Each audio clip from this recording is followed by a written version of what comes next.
What's going on YouTube? So we first sampled out the all-new Honda Passport a few months back in the Caribbean. But as you can see, we're not there anymore.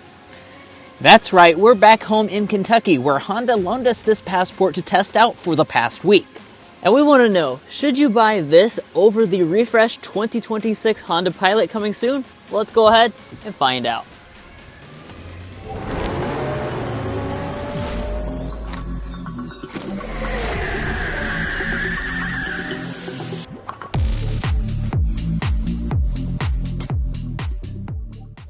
Alright, so let's kick things off with the spec dump under the hood. So the Passport comes with just one engine option. It's a 3.5 liter V6 engine, making 285 horsepower. It's paired to a 10-speed automatic transmission, and with the all-wheel drive system, the combined fuel economy for the TrailSport models is 20 mpg.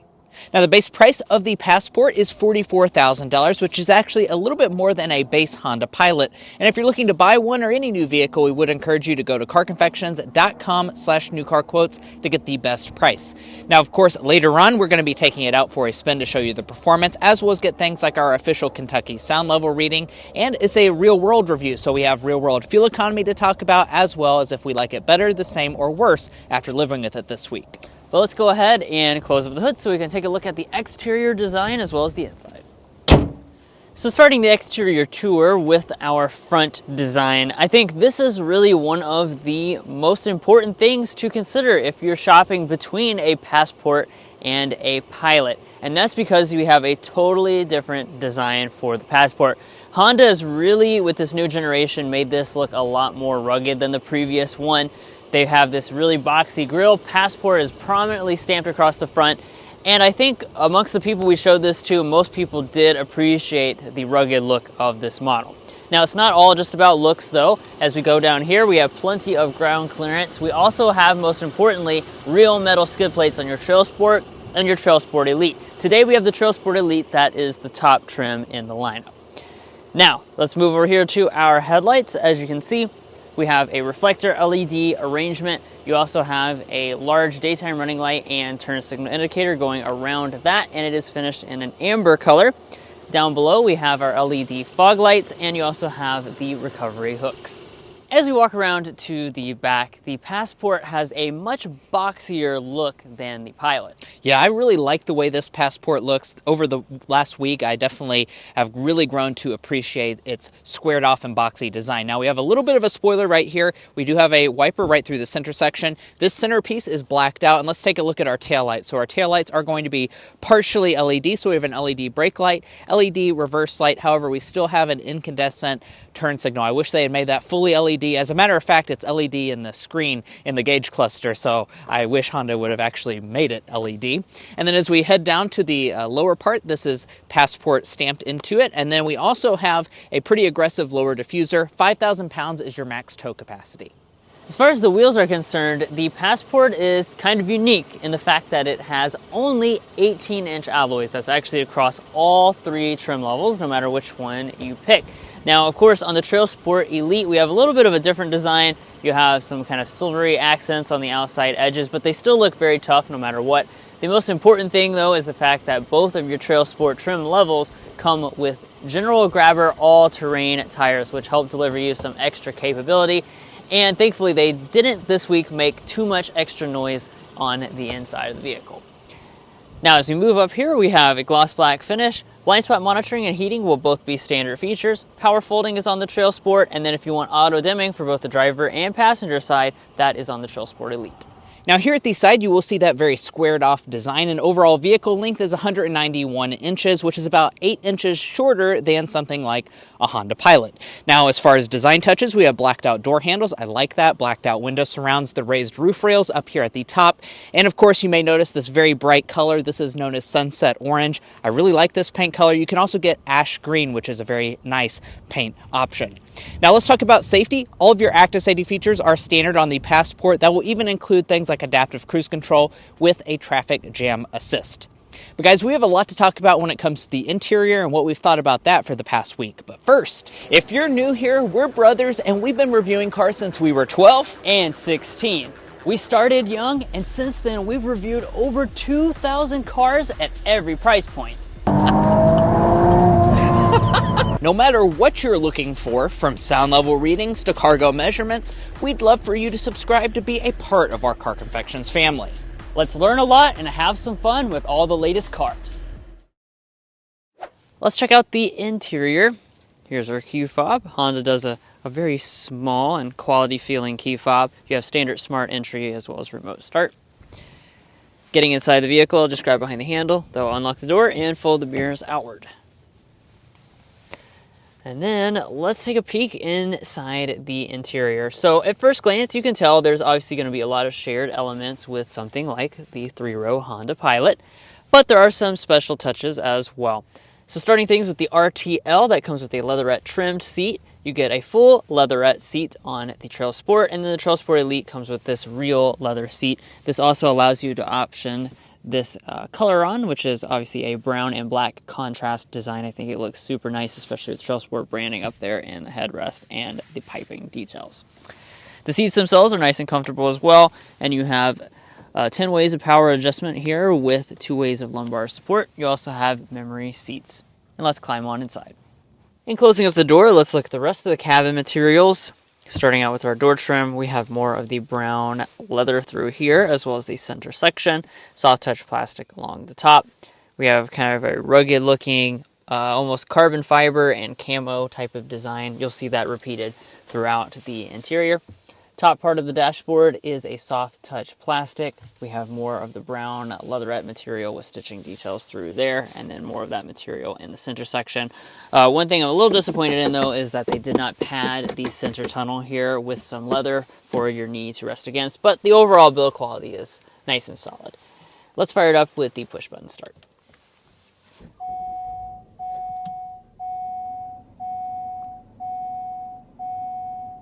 Now let's get into some individual details and impressions about the cabin. We'll start with the gauge cluster.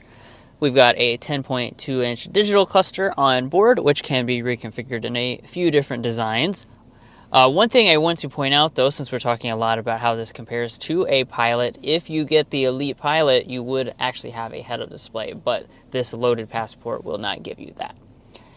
Now, as we pull back to the steering wheel, we've got the latest Honda design here. Nice cross-stitching detail with TrailSport branding. It is heated as well on this top TrailSport Elite with manual tilt and telescoping. We also have rain-sensing wipers. Now, let's turn our attention next to interior storage. That's one of the things that we really walked away from this week realizing is just how practical this interior is. So that begins with the center console.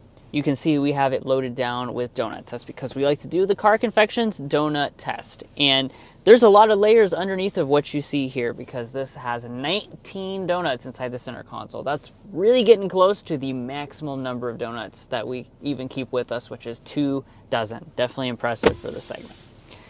In front of that, we have our 2 cup holders. You have another large storage area with a wireless phone charging pad, standard on all trims. A little bit of storage right there. It doesn't have the center pass-through, but it does still have a passenger storage shelf. Now, as far as the shifter, you've seen this in many Honda products. You're just going to press the D for drive, pull back on the trigger for reverse.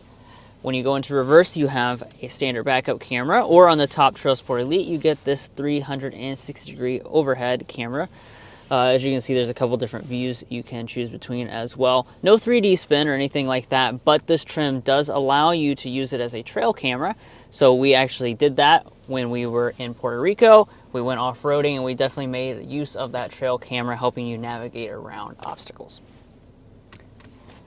Press the P there for park. You have an electronic parking brake with brake hold. Here's your drive mode controller and your hill descent control.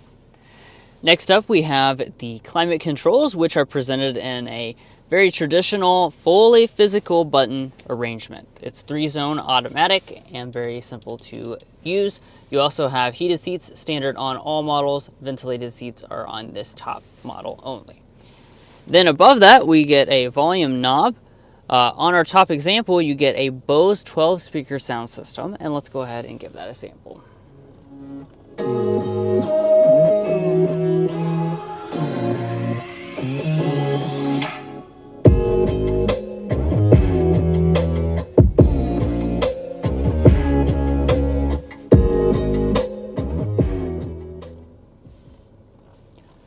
Overall, this week we found the sound system to be pretty good. It's definitely a little bass heavy, but you can certainly tweak the individual elements inside of the system, and it fills up the cabin nicely. All right, so let's zero in with our technology. So all Passports come with a 12.3-inch display, which is something that the 2026 Pilot will also be adopting once that reaches dealerships. Now, in terms of this, we were quite satisfied with the overall performance of the system. It paired our phones very nicely this week, especially with wireless Android Auto and Apple CarPlay, which is what you see on the screen right now. This system also has Google built in, so you have things like Google Maps, Google Assistant, Google Play Store. Those things are natively inside of the screen. We just had one little glitch, and that was the fact that our Google Maps built into the car itself has been kind of frozen in this one spot, which is not where we're at right now. Rising up, we have an auto-dimming mirror. No HomeLink remotes built in, though. Then I'll go ahead and slide back the sunshade for the panoramic sunroof. This is surprisingly standard on all but the base trim of the Passport. As you can see, it's a nice large piece of glass with the front panel opening up. All right, so we've got to talk about the rear seats of the Passport as well. So let's go ahead and first and foremost start by talking about the space figures. You'll be very pleasantly surprised this new Passport is larger than the previous generation, and there's just lots of room back here, that's for sure. So we're sitting at 41 inches of legroom, 41 inches of headroom, and honestly, guys, I think one of the things that's most surprising when you first get in this vehicle is the headroom. It feels super open and airy inside of this cabin. That boxy design definitely pays dividends in the headroom. The legroom is also quite good for the segment. I brought along the official Car Confections ruler. That's to see our realistic knee room behind Drew's 5'8" sitting position. I'm 5'9", and we are looking at 10 inches of knee room. That is very, very good. Now my feet can slide up underneath of these seats. Speaking of the seats, we have bench seating here in the back. That same premium design is what we have in the front. I think it looks really nice. They're also super soft and comfortable. However, I will complain about the fact you actually cannot recline these seats, so I don't really know why you can't recline them, and you also can't slide them forward and back, so they're fixed position rear seats.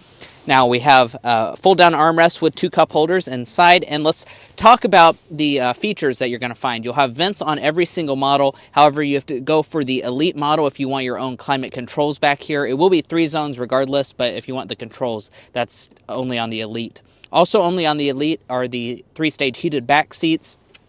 And then down below that, we have a household outlet, 2 USB-C ports. Another thing I kind of like that Honda includes are a bunch of pockets here in the seats. And let's take a look at the door trim. Elite will also give you the rear window sunshades, so you have quite a few features on the Elite model. And then the rest of the door trim is nicely done. We do have a hard touch plastic on the upper part. That's cheaper than the front, but the rest of the door trim is very nice and also super practical with tons of door storage. It can easily swallow up bottles like this, so this is a very family-oriented product. Now walking up to the cargo area, we have a standard power tailgate on every single Passport, and let's talk about overall cargo capacity because I think you'll be very pleasantly surprised with what Honda is doing back here. So in terms of the overall numbers, what we're sitting at is about 44 cubic feet of space behind the second row of seats, 84 cubic feet if you fold those seats down, so that is only about 3 cubic feet less than a Honda Pilot in its maximum cargo capacity. That boxy shape, once again, pays some good dividends. Now, speaking of maybe what you might be cross-shopping this with, especially if you're looking at options in the 2-row midsize segment, we'd encourage you to go to carconfections.com/vehicle rankings. We've looked at this Passport against all of its rivals and ranked them in the most important categories to this type of buyer. Things like cargo capacity, interior technology, powertrain choices, value, luxury, all of that is detailed for you on our website, and you can see the best options in each of those categories. So if you want to make an informed buying decision, definitely check our website out and see how this Passport ranks. Now, as far as the rest of the features with the Passport, there are not any handles for me to fold the second row, so I will have to go up there and do it manually.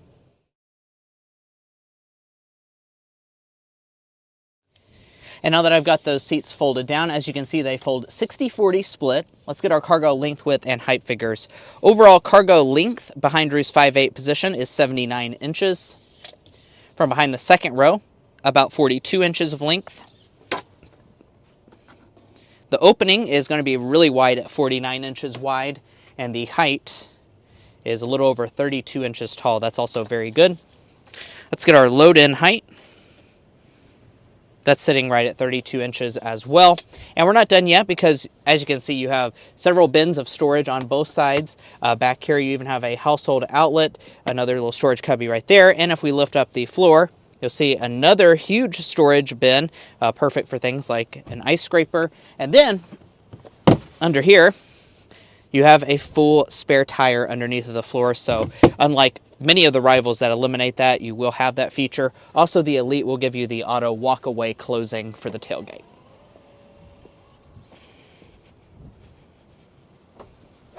Well, guys, here we are behind the wheel of the Honda Passport. In this test drive, we'll be discussing quite a few different things, as you can see on the screen right now. We'll also be getting our official Kentucky sound level reading and talking about our real-world fuel economy after living with it this week. But first, we need to start with a hard acceleration.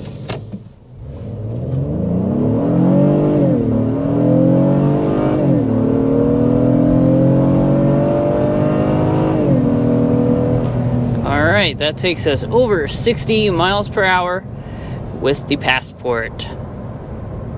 So you could probably tell by that growl, if you didn't remember what we talked about at the spec dump at the beginning, this is a V6. So we have a 3.5 liter naturally aspirated V6 engine under the hood. It's actually the only engine option for this next generation of Passport. And power figures are pretty healthy on this as well. 287 horsepower and 262 pound-feet of torque. And we just always like that growl that Honda V6s make, as well as just the refinement factor. Yeah, I have to say, when they first unveiled this Passport and they said it was going to have a 3.5 under the hood, I certainly was very excited because we read all of your all's comments and we see a lot of complaints about all the turbo 4 cylinders that are being put into cars nowadays. And I have to agree with quite a lot of that sentiment because when it comes to this, V6, it is incredibly smooth and refined. It really does feel more like a luxury car experience as compared to what you get in some of the rivals, which can be quite unrefined.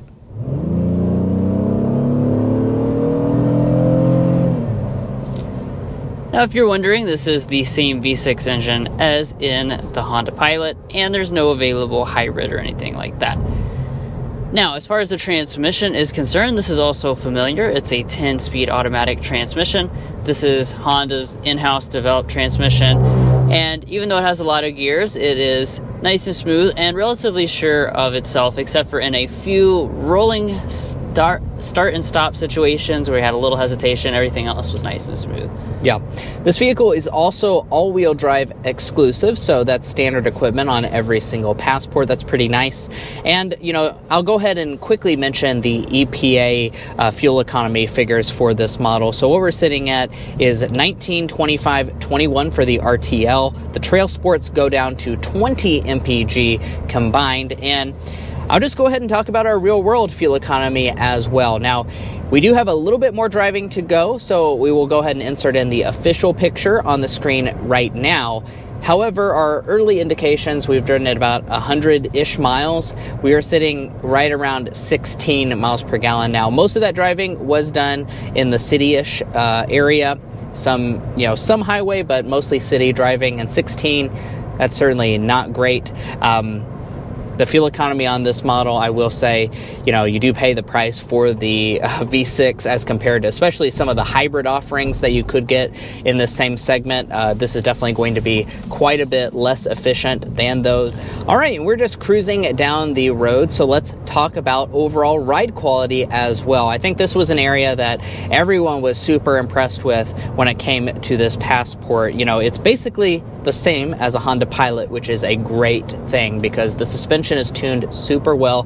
When you hit a bump in the road, it does a fantastic job of just soaking almost all of it up. These seats are also incredibly comfortable, so overall, really phenomenal ride quality going on. I think the small wheels on the outside also kind of play into that. You have the off-roady tires that can kind of soak up some of that, so this may even ride slightly better than something like a Honda Pilot. We were very, very impressed with it this week. But you guys have been waiting for it. Let's get our official Kentucky sound level reading in the Passport and see how quiet it is. We have it on fan speed 1. The rear climate is off.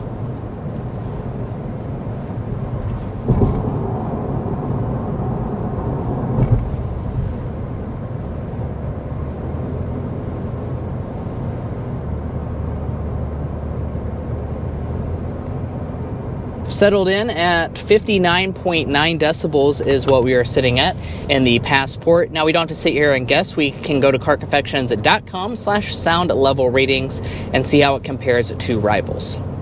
And indeed, that's certainly not the quietest sound level reading that we've ever gotten in this segment, that's for sure. That is kind of typical with Honda products. Honestly, they don't do as much sound deadening as a lot of their competition, that's for sure. And with this Passport specifically, I will say that the off-roady tires do kind of make a little bit of noise. So when you don't have the music on or anything like that, you will hear some of the tire roar outside. So that's something to keep in mind. Maybe if you want the quietest cabin, you should choose the RTL with its more all-season oriented on-road tires. So what's our slam dunk and airball, our favorite and least favorite element? Drew, kick us off with the slam dunk for this Passport. Slam dunk is going to be kind of a dual arrangement here. We're going to say it's split between having the V6 engine, which I think is, again, what a lot of people are looking for in this type of SUV. And then also the design. I think they really nailed it, and I like that they differentiated it from the Pilot, giving it its own character now. Absolutely. Now, on the flip side, the airball is going to be the features for the money. This Passport is far from the cheapest option in the segment, and we're still missing quite a few features that many of the rivals do include. Actually, earlier today we reviewed a Hyundai Santa Fe, and that vehicle just has way more features than what you get here in the Passport, and it also is costing several $1,000s less. So, you know, in typical Honda fashion, they are priced definitely on the higher end for the segment, and a lot of times they don't give as many features as the rivals. Now, as far as handling is concerned, obviously not a big priority of this vehicle. It has plenty of body roll, but, you know, not an unreasonable amount for the segment. What I do like is the steering. Honda does a great job with this. They're super good at keeping the steering, you know, reasonably light, but also very nice and responsive. Yeah. And that's going to be about it for our test drive. So do we like it better, the same, or worse after living with it this week? Well, we're going to say the same or better-ish, I guess. We really liked this vehicle when we first drove it in Puerto Rico, and living with it just kind of solidified the things that we really did like about it. The V6, kind of the simple interior with a lot of great functionality and a lot of space. So this is a vehicle that we definitely enjoyed living with this week. Now, like I said at the beginning of this video, the Passport starts at $44,000. It does have standard all-wheel drive, and that does mean it's actually a little bit more expensive than a base Honda Pilot, so keep that in mind. But you, of course, have less trim levels. Now, this TrailSport Elite is $52,450 as a starting price, and as you can see on the screen right now, as equipped, we're sitting at a little over $54,000, which does mean it's less expensive than a fully loaded Honda Pilot. Now, it is made in the U.S. in Alabama, and if you're looking to buy a Honda Passport or any new vehicle, we'd encourage you to go to carconfections.com/newcarquotes. The reason you should do that is because we have a tool on our website that will connect you with local car dealers in your area to get you the best price. It's also going to give you access to invoice pricing information, which is a great tool to use while dealership negotiating. If you'd like to take advantage of that, as well as things like our monthly payment tool, you can find a link to that down below in our video description, as well as a pinned comment at the top of this video. But buying a vehicle is about more than just the original MSRP, so let's dive into resale and reliability. First up, let's talk about resale value. As an economics graduate myself, we took the time to develop what we think is a good estimate for this Honda Passport's potential resale value. We estimate that after 5 years and 60,000 miles, it'll be worth 64.8% of original MSRP, and after 10 years and 120,000 miles, 34.34%. Now, it's worth noting that those are actually extremely good resale value percentages. It's the #1 brand in the 5-year metric across every vehicle brand that we look at, so that's certainly very impressive. Now, also impressive is Honda's reliability. So we, of course, developed the Combined Reliability Index, which takes into account several trustworthy reliability studies and combines them into one to give you a holistic picture. In this regard, Honda is well above the overall industry average. Now, if you'd like to learn more about our resale values, our reliability data, or our methodology, be sure to go to carconfections.com/resale and carconfections.com/reliability. Buying a new vehicle is a big decision, so you want to make sure you're making a smart purchase, especially if you're cross-shopping between different vehicle brands. Now, when it is your warranty, that's also something to consider. You have a 3-year 36,000-mile basic warranty, a 5-year 60,000-mile powertrain warranty. Honda does also include 1 year and 12,000 miles of complimentary maintenance. And guys, that wraps up our in-depth 7-day review of the all-new 2026 Honda Passport. If you enjoyed hearing our impressions after living with this Honda for the last week, we'd really appreciate if you hit that subscribe button down below. By subscribing, you show the manufacturers that this type of content is important to you, and that's how we get the cars down here to test out to provide you all with real-world impressions. If you're already a part of our family, thank you so much for your continued support, and we'll catch you next time as we sample more of the latest automotive delicacies.